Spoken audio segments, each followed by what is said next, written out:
Brasil vive hoje um momento único na sua história. Prestes a julgar uma presidente da República, a Câmara dos Deputados, como todo mundo já sabe, aprovou o prosseguimento do processo do impeachment da presidente Dilma Rousseff. Agora a decisão está nas mãos do Senado. O que aconteceu, a votação, todo mundo viu o que as câmeras mostraram. Mas o que será que as câmeras não mostraram? Como foram esses posicionamentos? Para falar sobre isso, a gente recebe hoje o deputado federal Sandro Alex, que participou dessa votação, votou favorável ao prosseguimento do impeachment. Deputado, prazer te receber, muito obrigada pela entrevista aí. Obrigado pelo convite, oportunidade de poder, inclusive, prestar contas e conversar com a cidade de Ponta Grossa, que nos acompanha através do seu programa. Sandro, como é que você se sente participando ativamente, como é protagonista, como todos os deputados foram, de um momento tão ímpar da nossa história? Fazer parte da história, momento onde a Constituição nos chama e você tem que tomar uma decisão. Penso que essa decisão, ela não é só minha. Aliás, ela tem que ser dos eleitores. O mandato, ele não pertence a mim, Ana, ele pertence a quem me elegeu. Por isso que eu fiz questão de falar representando Ponta Grossa. Por quê? Se lá estivesse a maioria, tenho convicção que a maioria absoluta de Ponta Grossa, se lá estivesse, também falaria sim. Então, não é apenas um voto pessoal. Eu sou um legislador, lá represento esta região, o estado do Paraná, e naquele momento eu gostaria de ser a voz de quem, se lá estivesse e se pudesse falar, também falaria, o mesmo sim. Por isso que eu fiz esta declaração, porque, claro, eu fiquei lá durante mais de 50 horas.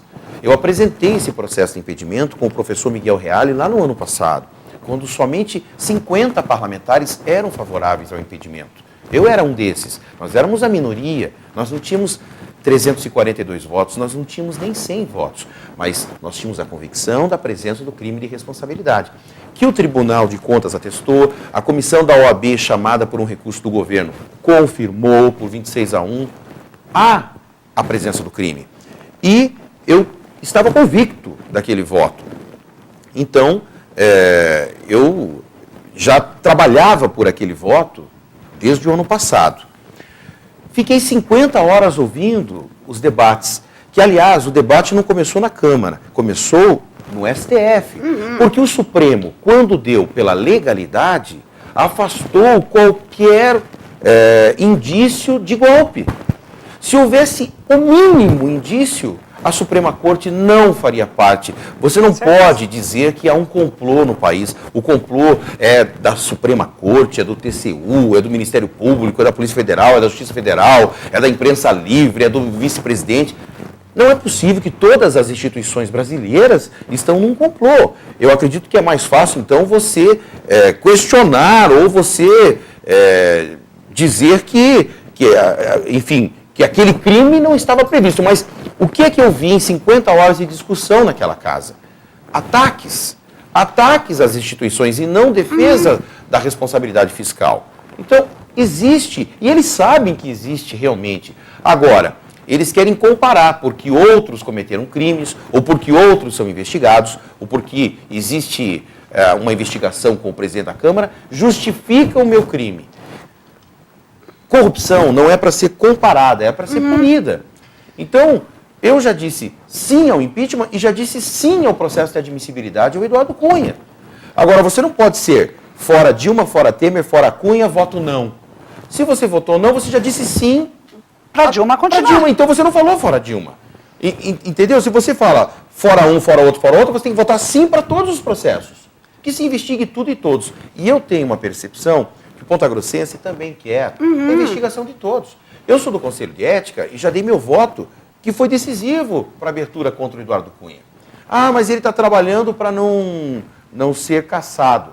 Com o meu voto ele não vai contar. Eu represento o voto de quem me elegeu. E eu estou investigando. Nós estamos na oitiva agora, semana que vem o comando aqui na Justiça Federal a audiência com o Fernando Baiano, ele tentou evitar aqui o nosso depoimento, não vai conseguir, mas o processo dele também já está no Supremo. E é muito robusto, o momento dele vai chegar. E se o Temer tiver algum processo que também seja investigado, e se ele for culpado, vai receber o meu sim também. O que nós não podemos é dizer, eu sou contra esse e sou a favor daquele. Você é um ladrão e eu vou votar não. Não, então você vote sim para ele e vote sim para esse governo. Você não pode dizer que o governo é corrupto e votar a favor do governo. Então, claro que a população acompanhou, me parece que teve uma audiência muito grande, o Brasil tomou conhecimento do fato. Ele segue ao Senado, o Senado agora, admitindo, afasta a presidente e passa-se um julgamento de 180 dias. Não acredito no retorno. Não acredito no retorno.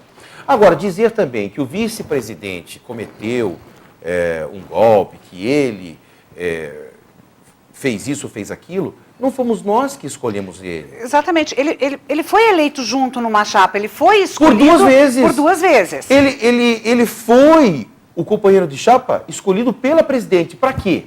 Para, em caso de impedimento dela ou afastamento dela, ela passa a responsabilidade a ele. Ela o escolheu para ser o responsável na ausência dela. Não fomos nós. Então, você não pode sair no ataque do terceiro e não se defender do crime que cometeu. E se ele cometeu também, ele que seja julgado. Assim como eu vou julgar o seu Eduardo Cunha e o Supremo vai julgar a todos do processo Lava Jato. Agora, você não pode dizer também que a culpa é do Sérgio Moro, que a culpa é do Supremo, porque não é. E muito, a gente, que você também é da área de imprensa, da área de mídia, a sensação que se tem é que a culpa é sempre da imprensa, mas a imprensa só mostra. O que existe, o que deixa de existir, parece uma coisa meio simplista, né, Sandro? Você que participou aí dos bastidores, 50 horas de uma sessão, claro, de derrubar... É desgastante, tanto que as pessoas, você tem que ir lá justificar mais o voto. Olha, gente, nós ficamos 50 horas tentando dizer a eles que foi cometido crime. Só que o PT também tem uma dificuldade no cumprimento de leis e no respeito às instituições. Eles estão vivendo um momento de crise e eles sabem disso. Eles vão ter que novamente começar do zero e formar um partido que era na sua essência e que hoje se perdeu. E eles sabem disso. Mas, porém, simplesmente você partir para a agressão e o confronto não vai lhe isentar do crime que cometeu, né? Nesse momento, nós estamos avaliando o impeachment. Se outro processo vir ou tiver que ser avaliado, também será. Então, o que me preocupa nesse momento é que, diante dessa crise, o país está sem governo. Pior que isso, ele está com um desgoverno.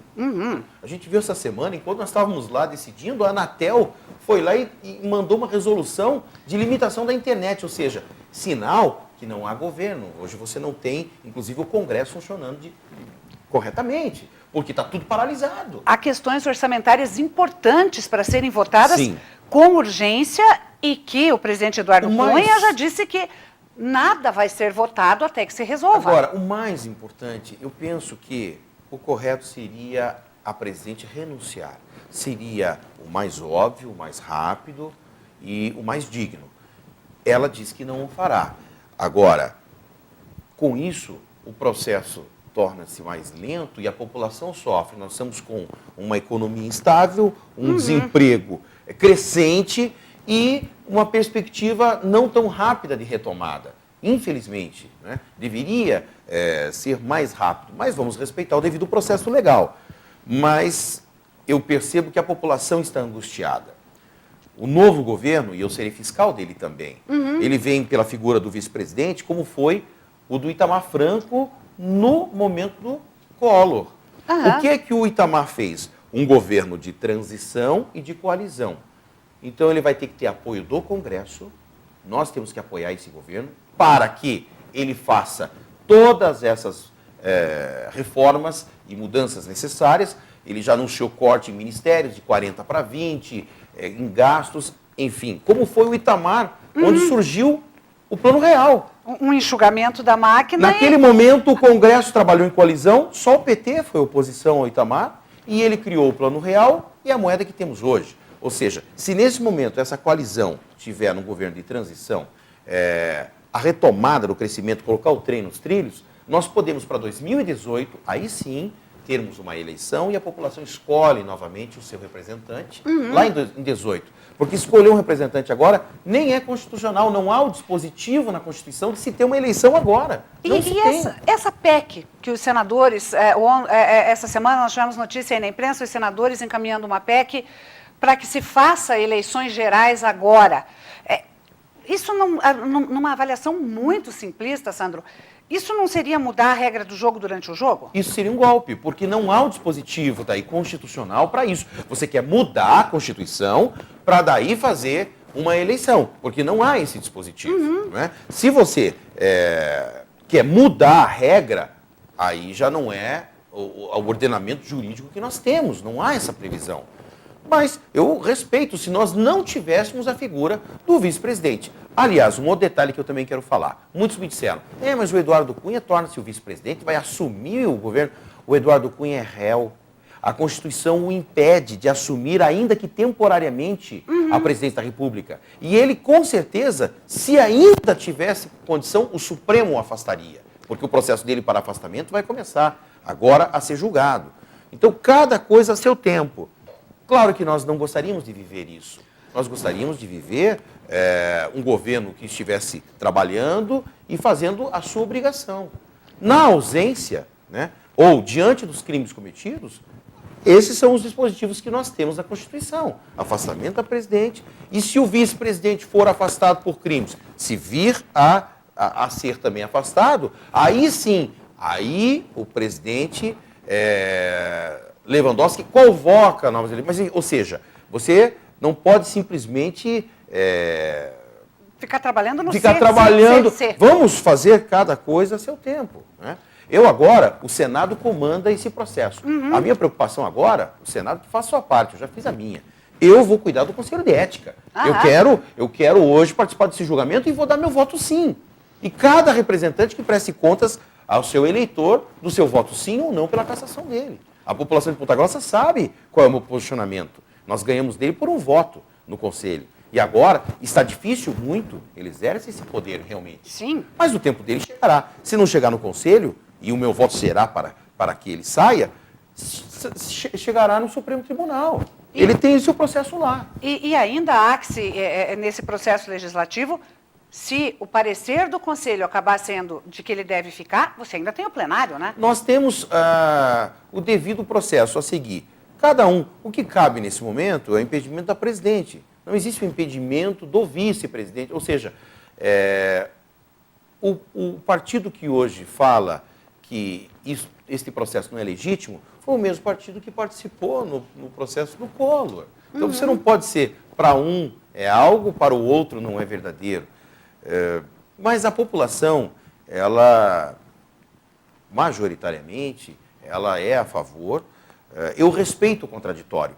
Olha, gente, você ter a opinião contrária. Não, mas eu acredito que ela não cometeu, eu defendo o partido, é legítimo. O que eu não defendo foi a compra não republicana de votos que o governo tentou fazer. De um quarto de um hotel. De um quarto de hotel, de um bunker de um hotel, foi cooptado parlamentares em troco de cargos, de dinheiro de recursos, emendas, milhões e milhões de reais, diretorias na Itaipu, na Caixa Econômica, nos órgãos do governo, ministérios sendo colocados no balcão de negócios. Isso é vergonhoso para mudar o voto dos parlamentares, para que o parlamentar vá lá defender o voto não, porque ganhou tempo de televisão de algum partido, porque negociou dinheiro de campanha eleitoral, financiamento de... Não. Isso nós, inclusive, estamos investigando para trazer os esclarecimentos. Nós tivemos diário oficial publicado no sábado, com cargos, no sábado. Quando que você vê um diário oficial sendo publicado no sábado? Somente com cargos de segundo e terceiro escalão. Na última semana, milhões em empenhos. Esses empenhos vão ser questionados, porque realmente houve uma cooptação por parte do governo. Pessoas que estavam indecisas acabaram mudando o voto não por convicção partidária, pessoal, ideológica, e sim por favorecimentos ilícitos. Daí realmente não posso concordar. Então, quer dizer, o clima realmente é pesado. É muito pesado. Nós passamos, eu passei praticamente a semana toda dentro do plenário, né? Um debate acalorado, você tem o contraditório, e o parlamento é isso mesmo. Para né? isso ele serve, É para né? isso que ele serve. Senão seríamos para uma que você, ditadura. em 9 segundos, você vá lá e dá seu voto sim. E cada um deu seu voto sim, representando sua região. O Brasil, ele tem vários Brasis dentro do seu Brasil. O Brasil do Norte, do Nordeste é diferente do nosso. O posicionamento do representante é a característica da sua região e do seu povo. Eu busquei o entendimento de que, respeitando a Constituição, né, e representando essas pessoas, o meu voto era sim. E como defendo, porque entendo que era o que você que está aí me assistindo também faria. Tá certo, Sandro. Muito obrigado. Parabéns pela sua participação, por se manter firme aí com as suas convicções. Muito obrigada da entrevista, que eu sei que a coisa está corrida. É verdade. E sucesso aí na defesa para o Brasil, do nosso país. Para o Brasil, gente, porque agora o momento é de reconstrução, é pensar que nós temos que fazer com que a vida das pessoas volte a melhorar, que as pessoas possam ter uma vida melhor. Esse é o nosso objetivo. Muito obrigado. Obrigada a você. Tchau. No próximo bloco, eu converso com o secretário municipal de Agricultura, Pecuária e Abastecimento, Ivonei Afonso Vieira. É um instante só e eu já volto. Não saia daí.